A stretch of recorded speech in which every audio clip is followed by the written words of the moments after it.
allons droit au but, soyons honnêtes une seconde. Est-ce que tu prends vraiment du plaisir à ce que tu crois aimer? À chaque fois que tu saisis ton téléphone, presque machinalement, et que tu fais défiler l'écran sans même y penser, est-ce que ça te comble? À chaque fois que tu ouvres un nouvel onglet pour regarder quelque chose qui, au fond de toi, t'indiffère complètement, est-ce que ça te rend heureux? À chaque fois que tu manges sans avoir faim, que tu ris sans joie véritable, que tu consommes sans en avoir besoin, te poses-tu la question: qui profite de tout ça? Toi, ou bien ce système qui t'a conditionné, façonné, programmé pour courir après un plaisir immédiat, comme un hamster dans sa roue? Voici une vérité brutale, une gifle froide et nécessaire. On t'a appris à chasser le plaisir, mais jamais à l'atteindre vraiment. Et le pire dans tout ça, tu ne t'en rends même pas compte. Pas encore. Nous vivons dans une époque étrange, presque irréelle, où le plaisir est à portée de main, à chaque coin de rue, à chaque clic. Mais dis-moi, pourquoi est-ce que ça ne suffit jamais? Pourquoi ce vide persiste-t-il, grandit-il même? Aldous Huxley, cet esprit visionnaire, l'avait prédit il y a presque 100 ans. Il nous a mis en garde. Le véritable contrôle ne viendra pas par des chaînes ou des barreaux, pas par la force brute ou la répression. Non, il viendra par le plaisir, insidieux, séduisant. Il viendra par la distraction, cette douce toile d'araignée qui t'enveloppe sans que tu la sentes. Un monde où on n'aura pas besoin d'interdire les livres, parce que plus personne n'aura envie de les ouvrir. Un monde où la vérité ne sera pas cachée, mais noyée sous des tonnes d'inutilité, d'images clignotantes, de bruits incessants. Un monde où on n'aura pas à te contrôler de force, parce que tu seras trop accro à ton propre esclavage pour te rebeller. Et te voilà, plongé dans ce monde qu'Huxley avait imaginé. Un monde où chaque désir est satisfait en une fraction de seconde, où la satisfaction arrive comme un éclair, mais où le vide, lui, s'installe et se multiplie sournoisement. Un monde où le plaisir n'est plus une récompense, un cadeau après l'effort, mais une drogue, une dose rapide que tu t'injectes pour oublier. Parce que c'est ça qu'ils ont fait au plaisir. Ils en ont fait un outil, une arme de contrôle. Tu penses être libre parce que tu peux choisir ce que tu consommes, mais regarde bien, qui choisit vraiment quand chaque option, chaque vidéo, chaque notification, chaque friandise a été soigneusement conçue pour te piéger, pour te garder captif? Où est ta liberté? Ouvre les yeux. Autour de toi, une armée de stimuli se bat pour capter ton attention. Chaque son, chaque vibration, chaque éclat de couleur est un appât déguisé en divertissement.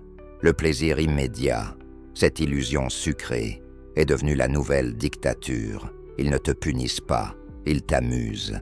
Ils ne te répriment pas, ils te stimulent. Ils ne t'enferment pas dans une cage. Ils te noient sous un flot d'options qui te paralyse. Et alors, perdu dans cette spirale de plaisirs éphémères, tu laisses ta vraie vie s'effriter, morceau par morceau.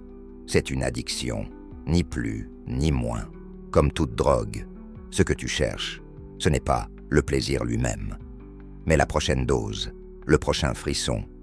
La nourriture n'est plus un besoin, c'est une explosion de dopamine sous forme de sucre et de gras. Les réseaux sociaux ne te connectent pas aux autres. Ils te bombardent de petites étincelles de validation artificielle. Ce que tu consommes, ces vidéos, ces articles, ces flux sans fin, ce n'est pas de la connaissance, c'est une anesthésie mentale, un pansement sur une plaie que tu refuses de regarder. On t'a vendu un mensonge énorme, monumental. Le plaisir serait le but ultime de l'existence. Mais et si c'était un poison? Huxley l'avait compris. L'avenir ne serait pas fait d'oppression brutale, mais d'une distraction si omniprésente qu'elle en deviendrait invisible. Et le vrai problème, le voilà. Chaque dose de plaisir facile bon marché, émousse ta capacité à ressentir un plaisir authentique, profond. Regarde les enfants d'aujourd'hui. Ils ne peuvent plus se concentrer sur un livre, mais ils passent des heures hypnotisés par des vidéos de 5 secondes. Les adultes ne supportent plus le silence, alors ils le comblent avec du bruit inutile, du vacarme qui étouffe leurs pensées. Les relations s'effritent, se désagrègent, parce que l'effort, la patience, ne semblent plus justifiés quand une gratification instantanée est à un clic. Le plaisir sans effort, ce plaisir qui tombe du ciel, détruit ta capacité à te battre pour ce qui compte vraiment. Parce que, soyons clairs, ce qui apporte le plus de joie dans la vie, ce sont les choses qui demandent le plus de sueur, de larmes, de courage. Le problème, ce n'est pas le plaisir en lui-même. Le problème, c'est qu'il est trop facile, trop rapide, trop vide. Pense à ça une seconde. Pourquoi l'amour est-il devenu jetable, interchangeable? Parce qu'il y a toujours une autre option, une autre promesse de perfection à portée de main. Pourquoi les gens abandonnent-ils leurs grands rêves, ces ambitions qui pourraient changer leur vie? Parce que la gratification immédiate est plus simple, plus accessible, moins effrayante. Pourquoi ne te sens-tu jamais pleinement satisfait, jamais complet? Parce que le plaisir fugace, celui qui s'évanouit aussi vite qu'il arrive, ne remplit pas les creux de ton âme. C'est ainsi que le plaisir devient une arme. Il te distrait pendant que ta vie te glisse entre les doigts. Il t'enchaîne à une quête sans fin, te vole ta capacité à ressentir quelque chose de vrai, te piège dans une course vers un mirage qui ne se matérialisera jamais. Le plaisir n'est pas le problème, c'est le prix que tu payes pour l'avoir. Un prix exorbitant, exorbitant en temps, en énergie, en liberté. Mais le piège le plus sournois, le plus diabolique, ce n'est même pas l'addiction au plaisir. C'est l'illusion qu'il te faut absolument ce plaisir pour être heureux. On t'a appris que le bonheur, c'est une succession de moments agréables, une vie sans heurts, sans ennui. Mais personne ne t'a appris à supporter l'ennui, à traverser le vide, à comprendre que la vraie vie, celle qui vaut la peine d'être vécue, n'est pas une cascade de frissons, mais un enchaînement de luttes, de combats, de petites victoires arrachées à la difficulté. On t'a vendu l'idée que tout doit être stimulant, facile, plaisant. Alors, dès que quelque chose devient compliqué, tu te sens perdu. Si étudier n'est pas amusant, tu abandonnes. Si une relation traverse une tempête, tu la jettes. Si un projet demande du temps sans récompense immédiate, tu le remets à plus tard. Le monde moderne t'a conditionné à être impatient, à voir l'inconfort comme une erreur, à fuir le vide au lieu de l'apprivoiser. Et quel est le résultat? Une société remplie de gens incapables de supporter la moindre frustration, des gens qui ont besoin d'un stimulus constant pour ne pas se retrouver face à leurs propres pensées, des gens qui remplissent chaque silence avec du bruit, qui confondent le confort avec le bonheur et finissent plus misérables que jamais. Parce que voici le grand paradoxe, celui qui te secoue jusqu'aux os. Plus le plaisir est facile à obtenir, plus le bonheur devient inaccessible. Ton cerveau n'est pas fait pour vivre dans un état de récompense permanente. Quand tout est plaisir, rien ne l'est vraiment. Quand tout est instantané, rien n'a de valeur. Quand tout est facile, la vie perd son sens. Et pourtant, te voilà, augmentant la dose, cherchant le prochain shoot de dopamine. La prochaine vidéo, le prochain message, le prochain éclat. De lumière pour oublier, juste un instant, que tu te sens vide. Mais attends, il y a pire. Encore. Non seulement, il te vole ton bonheur, il te vole ta capacité à réfléchir. Un esprit accro au plaisir est un esprit incapable de douter, de remettre en question, de voir au-delà des apparences. Et ça, en termes de contrôle social, c'est le coup de maître. Il te garde occupé, diverti, pour que tu ne te rendes pas compte de ce qu'ils te prennent. Te souviens-tu de l'époque où tu pouvais passer des heures à te concentrer sur quelque chose sans vérifier ton téléphone toutes les 5 minutes? Te souviens-tu de ce temps où l'ennui ne te faisait pas paniquer, où ton attention n'était pas éparpillée en 1000 morceaux? Tout ça, ils l'ont programmé pour qu'il disparaisse.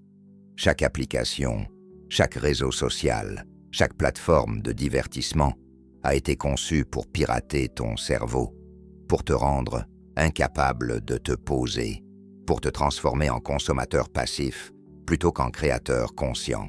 Parce qu'une personne qui ne peut pas se concentrer ne peut pas apprendre. Une personne qui ne supporte pas l'ennui ne peut pas réfléchir. Une personne qui ne pense pas clairement ne peut pas se révolter. C'est ça, l'objectif final. Pas besoin d'un gouvernement autoritaire quand la population est trop distraite pour se poser des questions. Pas besoin de censure quand plus personne ne cherche la vérité. Pas besoin de chaînes quand les gens s'enferment eux-mêmes dans des cages dorées, faites de plaisir bon marché. Huxley l'avait dit sans détour, notre destin sera un amour de la servitude, mais une servitude choisie, déguisée en liberté. Et comment font-ils? Par la saturation. Ils te donnent l'illusion de choisir, entre 1000 séries, 1000 chansons, 1000 visages. Mais au fond, aucune de ces options ne te remplit. Tu crois avoir plus de liberté, mais tu as juste plus de distractions. Et quand tout est superficiel, rapide, remplaçable, plus rien n'a d'importance. C'est le piège. La société du plaisir ne te rend pas plus libre, elle t'affaiblit. Plus tu es conditionné à chercher le plaisir immédiat, moins tu es capable de résister à l'inconfort. Or, l'inconfort, c'est la base de toute croissance. Pas de succès sans effort, pas d'amour sans sacrifice, pas de sens sans douleur. Mais le monde moderne ne veut pas que tu grandisses, il veut que tu consommes. Une personne qui affronte la difficulté se renforce. Une personne qui résiste à l'inconfort devient autonome. Une personne qui sait retarder la gratification devient dangereuse, parce qu'elle n'a plus besoin des plaisirs faciles que le système lui tend comme une carotte. Alors, la question ultime, es-tu encore maître de ton esprit ou es-tu devenu l'esclave du plaisir? Le premier pas pour reprendre ta liberté, ce n'est pas de poser ton téléphone ou de supprimer une appli, c'est de comprendre que le plaisir n'est pas le problème, c'est la façon dont tu le laisses te dominer. Si tu peux contrôler ton envie de plaisir immédiat, tu peux contrôler ta vie. Si tu peux résister à la gratification instantanée, tu peux construire quelque chose de solide, de vrai. Si tu peux supporter l'ennui, tu peux commencer à penser par toi-même. Le plaisir n'est pas l'ennemi. L'ennemi, c'est la faiblesse qu'il engendre quand tu ne sais pas le maîtriser. Alors, la prochaine fois que tu sentiras cette pulsion de te distraire, arrête-toi. Pose-toi cette question. Qui est aux commandes? Si ce n'est pas toi, alors quelqu'un d'autre l'est. Et ça, mon ami, c'est la pire forme d'esclavage. Maintenant que tu sais tout ça, la question n'est pas de savoir si tu vas encore tomber dans le piège. La question, c'est que vas-tu faire de cette prise de conscience? Parce que voici le plus terrifiant. Ce plaisir qui te contrôle ne va pas disparaître juste parce que tu l'as compris. Ton cerveau est déjà conditionné, ta patience est déjà usée, ton attention est déjà fragmentée. Si tu ne fais rien, tu suivras le même chemin que les autres. Le coup de génie du système, c'est de te faire croire que comprendre le problème, c'est le résoudre. Mais non, savoir sans agir, c'est juste une distraction de plus. Alors, dis-moi, vas-tu fermer cette page et continuer comme si de rien n'était, ou vas-tu prendre les rênes? Je ne te dis pas de devenir un ermite, de renoncer à tout plaisir. Je te dis de développer le muscle le plus précieux qui soit, la maîtrise de soi. Apprendre à dire stop, à dire non, à sortir du cycle avant qu'il ne t'engloutisse. Parce que si tu ne domptes pas le plaisir, c'est lui qui te domptera. Et écoute ça, personne ne te le dira jamais assez. Ceux qui réussissent vraiment dans la vie, ceux qui construisent quelque chose de grand, qui laissent une trace, qui vivent avec un sens, ne sont pas les plus talentueux, ni les plus intelligents, ni les plus chanceux.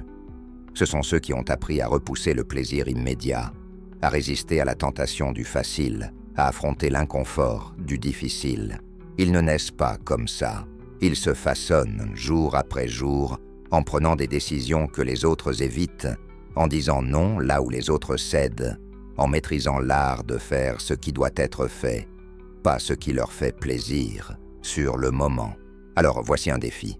La prochaine fois que tu sentiras cette envie de plaisir immédiat, arrête-toi. Juste une seconde. Ressens cette impulsion. Observe-la. Reconnais-la pour ce qu'elle est. Une chaîne qu'on a posée sur ton esprit. Et ensuite, décide. Décide si tu veux céder ou si tu veux reprendre ton pouvoir. Parce que dans chaque petite décision, dans chaque instant où tu choisis l'important plutôt que le facile, tu entraînes ton cerveau à redevenir maître de lui-même. Si tu commences aujourd'hui, si tu répètes ce geste encore et encore, si tu brises ce schéma, un jour, tu te réveilleras et tu réaliseras quelque chose. Tu n'es plus comme les autres. Tu n'as plus besoin d'une validation constante, d'une gratification instantanée, de chaînes déguisées en plaisir. Tu t'appartiens. Et quand ça arrivera, quand tu reprendras le contrôle, le système n'aura plus de pouvoir sur toi. Le plaisir cessera d'être une drogue pour redevenir ce qu'il aurait toujours dû être, une récompense, pas une prison. Alors dis-moi, vas-tu rester esclave du plaisir ou vas-tu faire ce que peu osent faire? Écris-le en commentaire. Je prends le contrôle. Si tu peux l'écrire, si tu peux t'engager publiquement, tu auras déjà fait le premier pas. Et si ce texte t'a secoué, s'il a réveillé quelque chose en toi, abonne-toi. Ici, je ne te donnerai pas de plaisir facile. Je te donnerai la réalité. Et la réalité, même si elle pique, est le seul chemin vers une liberté véritable.